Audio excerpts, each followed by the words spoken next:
This is the Peter Greenwood Show at the Edinburgh Fringe, and I have a gentleman to my right. Could you tell me your name and your show title, please? Yes, my name is Quaz Degraft, and my show is In the Black. How are you today, Quaz? Are you well? I'm doing pretty good, thank you. Thank you for having me. Oh, you're very welcome. Yeah. Let's talk about the show, In the Black. What is In the Black? Yeah, so In the Black is about a street smart kid that's a first-generation Ghanaian American, and he charms his way into Wall Street.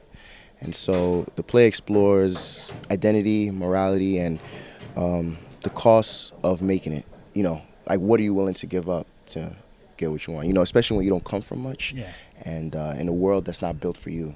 So yeah, that's basically the play. And to get into Wall Street, I imagine it's not super easy? Nah, not at all. Not at all. It's one of those kind of, you know, it's definitely a difficult path. And even when you're there, it's even more difficult to stay in if you're built for the grind, you know? Yeah, you need to be able to do it. Yeah.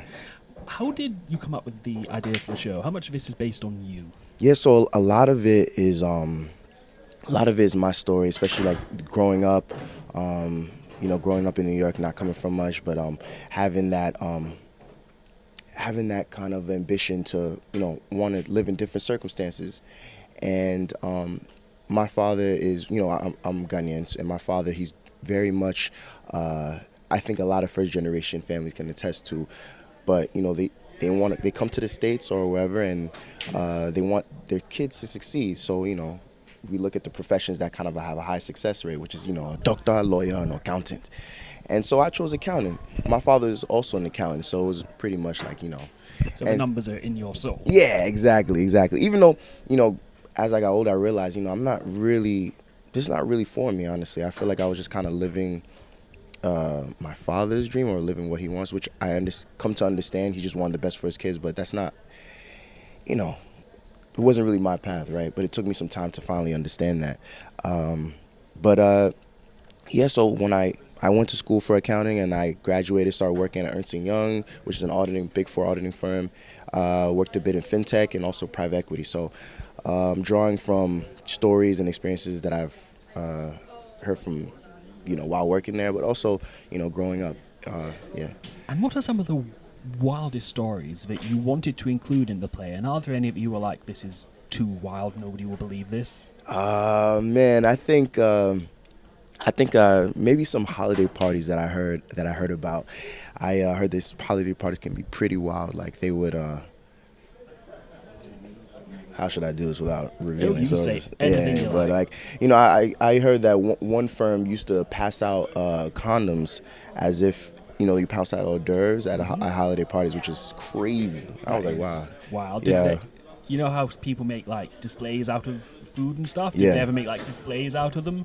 Was it like, oh, here's a castle made out of condoms? Well, see, I wasn't there, so it was. You don't know. Yeah, this is a buddy of mine. Told him at a job that he used to work at. But yeah, that was like one of the crazier things. But again, I just kind of dipped my toes into private equity and things like that. I wasn't really fully immersed because again, once I was around the time where I found acting. I started taking acting classes in the evenings, and then I was just like, yeah, I think, you know, I actually think this is my path. This is what I want to do. So yeah, thankfully I didn't get too much indoctrinated into that world.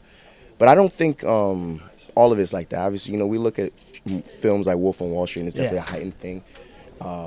Yeah, I mean, there's not every shop on Wall Street or PE or investment bank is like that, but there's definitely some of those where it's like, some of it got to be a little bit true, you know? Some of it has to be true, like just by the sheer numbers, there has to be some of it that's true. Yeah.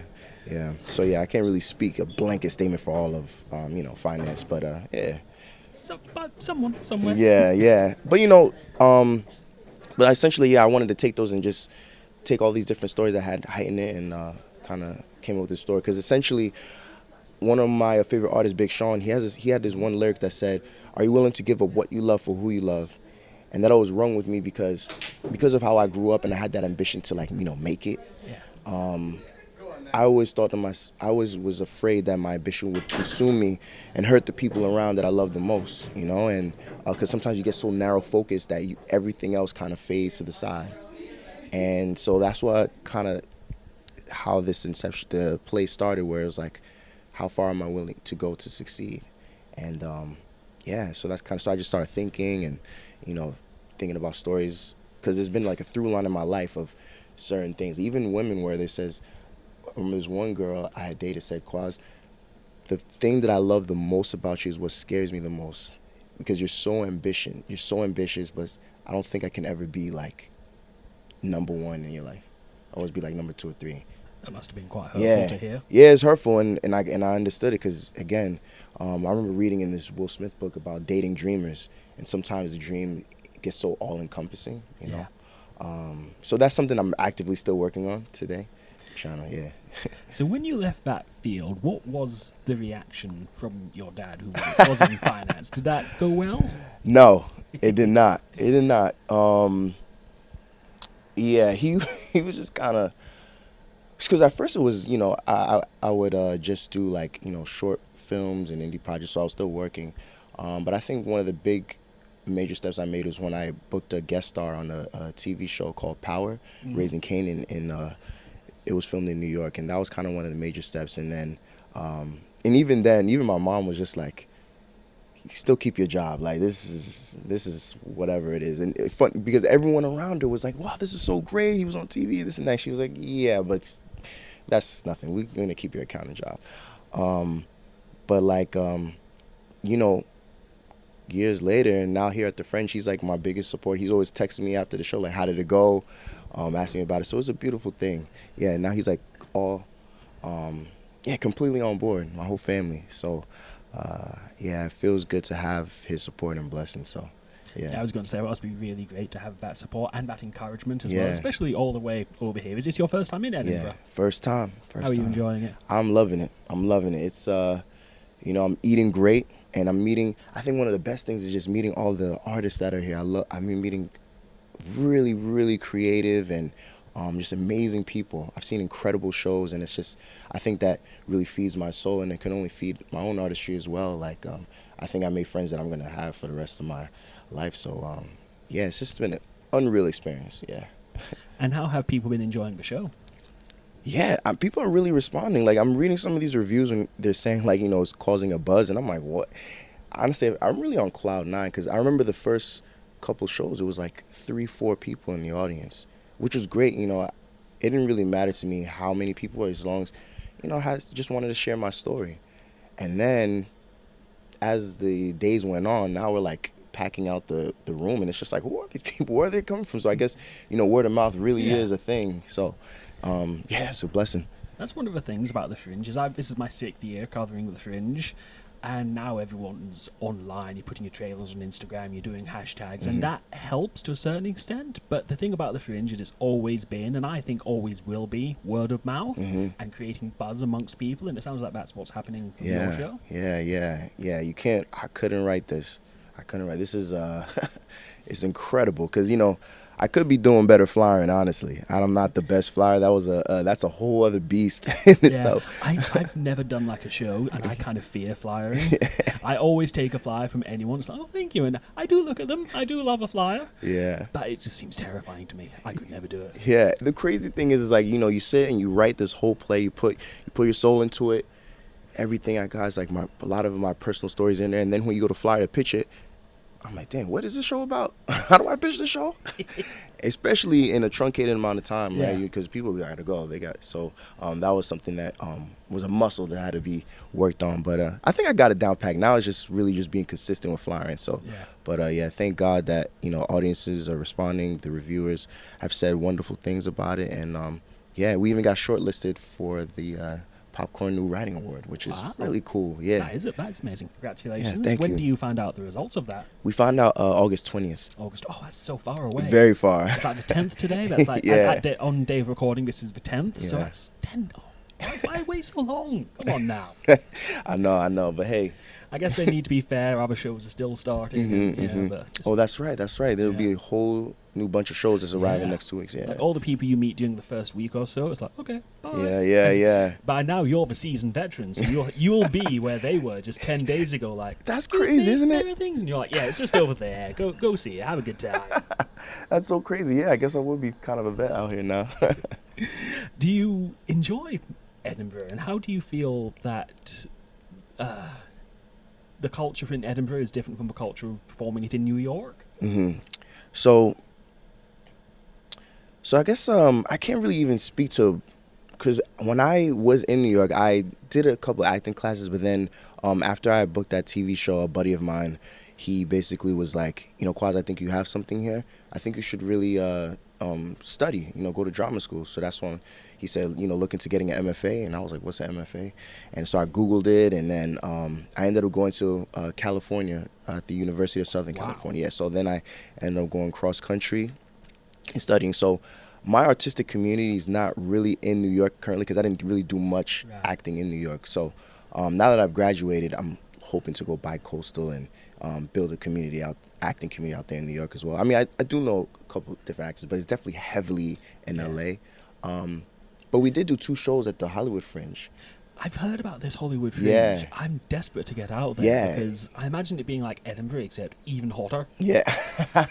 yeah, definitely, because it's in June, so yeah. And I would say it's a definitely smaller scale version of Edinburgh, but like it was a great, how should I say, warm up to this festival, so I got an idea of how it would be. Now, for my goals for Hollywood Fringe was just to kind of get it in front of an audience, not exactly to like sell out. So I got a really small venue. I even shut down the first show because I felt like it wasn't ready yet. Because mind you, I was still writing and developing the play at this time. But yeah, it's there's a couple of people from Hollywood Fringe that's even out here. Yeah, there's a couple. Yeah, it's great. But yeah, it was a really good opportunity. But I would say Edinburgh is basically Hollywood Fringe on steroids. It's massive. It's a whole new world. A whole new world, whole new thing. But it's great. Which is fantastic. Yeah. Must be so much fun. Yeah, especially since it seems like the whole town is like, this is what's going on right now. Yeah. Whereas in Hollywood it's like you got to get in line. There's a whole bunch of other things going on. Yeah, Edinburgh seems, a lot of Edinburgh seems very kind of welcoming and like, this is what we're used to. You'll always have people who are like, oh, I don't like the Fringe. It's noisy. It takes up so much space. It's like, okay, fair. Boomer, get out of here. That's fair. So what is next for the show after this? Where are you taking it, and what's next for you? That's a great question, P. I don't know yet. My goal is to transfer this to New York or bring it back to LA or even somewhere in the UK, like London. Yeah. I would love that.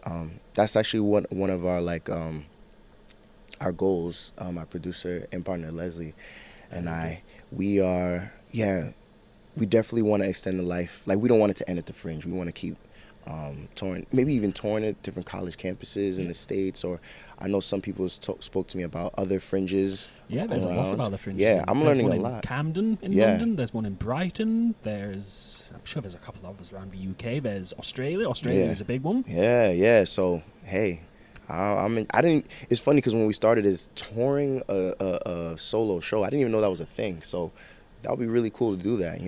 I think when I was younger, I wanted to make music and tour. So I never thought I'd be touring a play, which is pretty cool. So I get to combine both of those passions. Maybe you can do a musical next. Hey, that's not a bad idea. Let's write that down. I look forward to coming and seeing you. Where can people find out more about you online?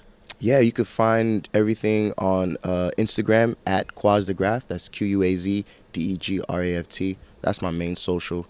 I may have other ones sprawling around, but I'm not really active on those. Yeah. But Instagram is definitely the main one. Yeah. Quaz, thank you so much for your time today. Great Absolutely. to talk to you. Hey, thank you. This was great. I feel sometimes I like ramble or mumble in interviews, but this was pretty cool. Thank you. You can say anything you want on this show.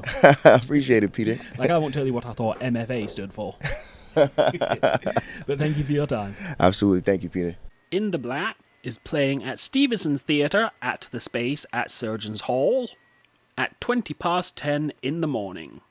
And it's on every day until the 23rd of August, not including the 17th. For tickets, go to edfringe.com and search In the Black. Until next time, I've been your host, Peter Greenwood, at The Peter Greenwood Show at The Fringe. See you next time.